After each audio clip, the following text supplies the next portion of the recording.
Jó, capítulo 27. Prosseguindo Jó em seu discurso, disse: Tão certo como vive Deus, que me tirou o direito e o Todo-Poderoso, que me amargurou a minha alma, enquanto em mim estiver a minha vida, e o sopro de Deus nos meus narizes, nunca os meus lábios falarão injustiça, nem a minha língua pronunciará engano. Longe de mim que eu vos dê razão. Até que eu expire, nunca afastarei de mim a minha integridade. A minha justiça me apegarei e não alargarei. Não me reprova a minha consciência por qualquer dia da minha vida. Seja como o perverso o meu inimigo, e o que se levantar contra mim como o injusto. Porque qual será a esperança do ímpio quando lhe for cortada a vida, quando Deus lhe arrancar a alma? Acaso ouvirá Deus o seu clamor, em lhe sobrevindo a tribulação? Deleitar-se-á o perverso no Todo-Poderoso e invocará a Deus em todo o tempo? Ensinar-vos-ei o que encerra a mão de Deus, e não vos ocultarei o que está com o Todo-Poderoso.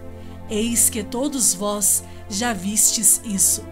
Por que, pois, alimentais vãs noções? Eis qual será da parte de Deus a porção do perverso, e a herança que os opressores receberão do Todo-Poderoso. Se os seus filhos se multiplicarem, será para a espada, e a sua prole não se fartará de pão. Os que ficarem dela, a peste os enterrará, e as suas viúvas não chorarão. Se o perverso amontoar prata como pó e acumular vestes como barro, ele os acumulará, mas o justo é que os vestirá, e o inocente repartirá a prata. Ele edifica sua casa como a da traça, e como a choça que o vigia constrói. Rico se deita com a sua riqueza, abre os seus olhos e já não a vê. Pavores se apoderam dele como inundação. De noite a tempestade o arrebata. O vento oriental o leva, e ele se vai. Varre-o com ímpeto do seu lugar. Deus lança isto sobre ele e não o poupa. A ele que procura fugir precipitadamente da sua mão. A sua queda lhe batem palmas. A saída o apulpam com assobios. Jó, capítulo 28. Na verdade, a prata tem suas minas, e o ouro, que se refina, o seu lugar. O ferro tira-se da terra, e da pedra se funde o cobre. Os homens põem termo à escuridão, e até aos últimos confins procuram as pedras ocultas nas trevas e na densa escuridade. Abrem entrada para minas longe da habitação dos homens, esquecidos dos transeuntes, e, assim, longe deles, dependurados, oscilam de um lado para outro. Da terra procede o pão, mas embaixo é revolvida como por fogo. Nas suas pedras se encontra a safira, e há pó que contém ouro. Essa vereda, a ave de rapina a ignora, e jamais a viram os olhos do falcão. Nunca a pisaram feras majestosas, nem o leãozinho passou por ela. Estende o homem a mão contra o rochedo, e revolve os montes desde as suas raízes. Abre canais nas pedras, e os seus olhos veem tudo o que há de mais precioso. Tapa os veios de água, e nenhuma gota sai deles, e traz à luz o que estava escondido. Mas onde se achará a sabedoria? E onde está o lugar do entendimento? O homem não conhece o valor dela, nem se acha ela na terra dos viventes. O abismo diz: ela não está em mim, e o mar diz: não está comigo. Não se dá por ela ouro fino, nem se pesa prata em câmbio dela. O seu valor não se pode avaliar pelo ouro de Ofir, nem pelo precioso ônix, nem pela safira. O ouro não se iguala a ela, nem o cristal. Ela não se trocará por joia de ouro fino. Ela faz esquecer o coral e o cristal. A aquisição da sabedoria é melhor que a das pérolas. Não se lhe igualará o topázio da Etiópia, nem se pode avaliar por ouro puro. Donde, pois, vem a sabedoria e onde está o lugar do entendimento? Está encoberta aos olhos de todo vivente e oculta às aves do céu. O abismo e a morte dizem: ouvimos com os nossos ouvidos a sua fama. Deus lhe entende o caminho e ele é quem sabe o seu lugar, porque ele perscruta até as extremidades da terra. Vê tudo o que há debaixo dos céus, quando regulou o peso do vento e fixou a medida das águas, quando determinou leis para a chuva e caminho para o relâmpago dos trovões. Então viu ele a sabedoria e a manifestou, estabeleceu-a e também a esquadrinhou, e disse ao homem: eis que o temor do Senhor é a sabedoria, e o apartar-se do mal é o entendimento.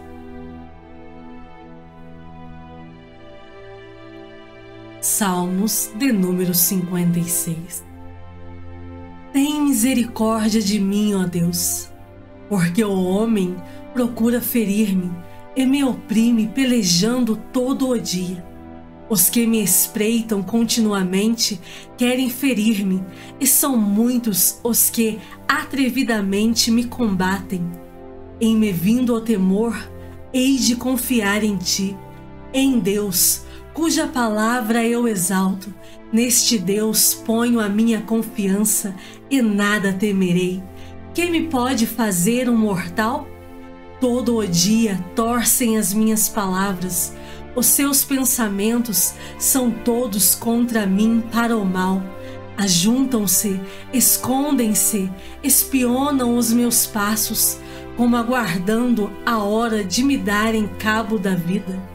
Dá-lhes a retribuição segundo a sua iniquidade. Derriba os povos, ó Deus, na tua ira. Contaste os meus passos quando sofri perseguições.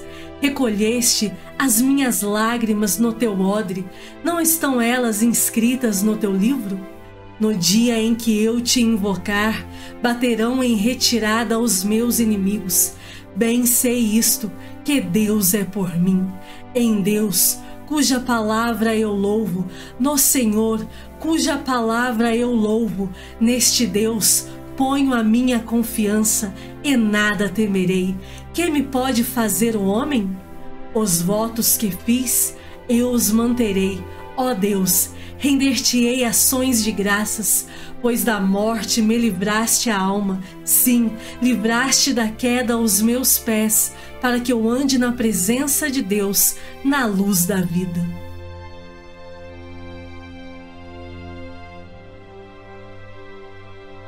Lucas, capítulo 19. Entrando em Jericó, atravessava Jesus a cidade. Eis que um homem, chamado Zaqueu, maioral dos publicanos e rico, procurava ver quem era Jesus, mas não podia, por causa da multidão, por ser ele de pequena estatura. Então, correndo adiante, subiu a um sicômoro a fim de vê-lo, porque por ali havia de passar. Quando Jesus chegou àquele lugar, olhando para cima, disse-lhe: Zaqueu, desce depressa, pois me convém ficar hoje em tua casa. Ele desceu a toda a pressa e o recebeu com alegria. Todos os que viram isto murmuravam, dizendo que ele se hospedara com homem pecador. Entre mentes, Zaqueu se levantou e disse ao Senhor: Senhor, resolvo dar aos pobres a metade dos meus bens. E se em alguma coisa tenho defraudado alguém, restituo 4 vezes mais. Então Jesus lhe disse: Hoje houve salvação nesta casa, pois que também este é filho de Abraão. Porque o Filho do Homem veio buscar e salvar o perdido. Ouvindo eles estas coisas, Jesus propôs uma parábola, visto estar perto de Jerusalém, e lhes parecer que o reino de Deus havia de manifestar-se imediatamente.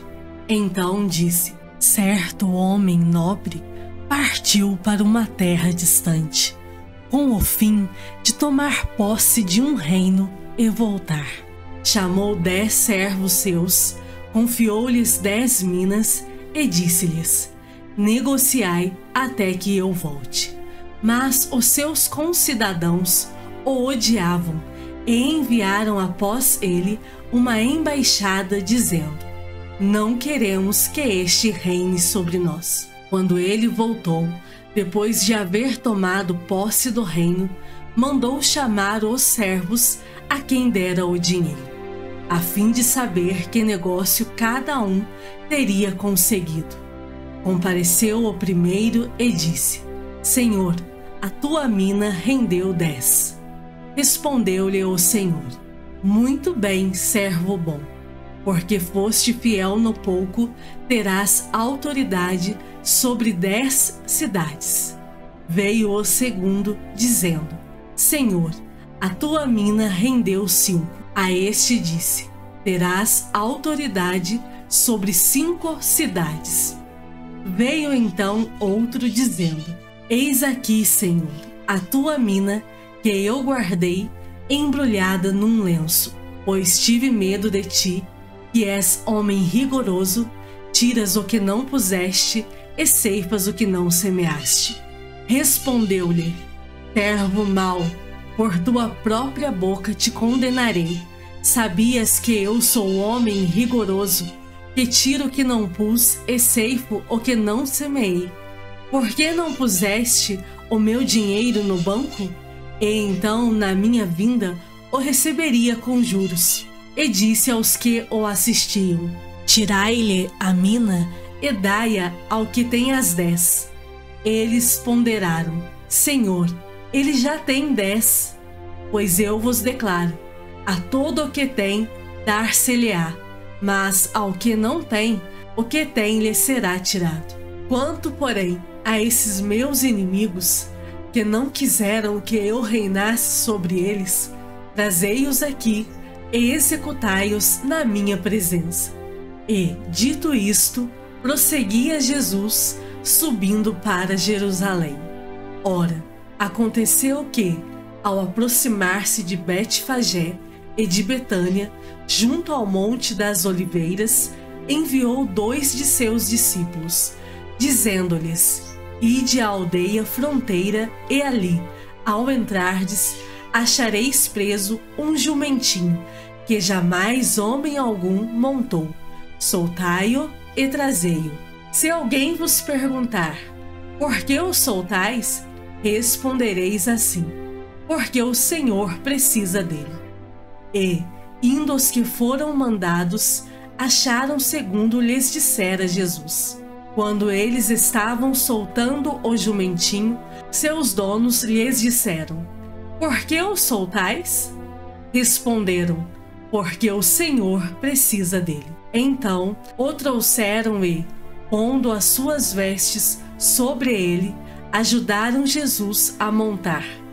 Indo ele, estendiam no caminho as suas vestes. E, quando se aproximava da descida do Monte das Oliveiras, toda a multidão dos discípulos passou, jubilosa, a louvar a Deus em alta voz, por todos os milagres que tinham visto, dizendo: bendito é o Rei que vem em nome do Senhor, paz no céu e glória nas maiores alturas. Ora, alguns dos fariseus lhe disseram em meio à multidão: Mestre, repreende os teus discípulos. Mas ele lhes respondeu: asseguro-vos que, se eles se calarem, as próprias pedras clamarão. Quando ia chegando, vendo a cidade, chorou e dizia: ah, se conheceras por ti mesma, ainda hoje, o que é devido à paz, Mas isto está agora oculto aos teus olhos.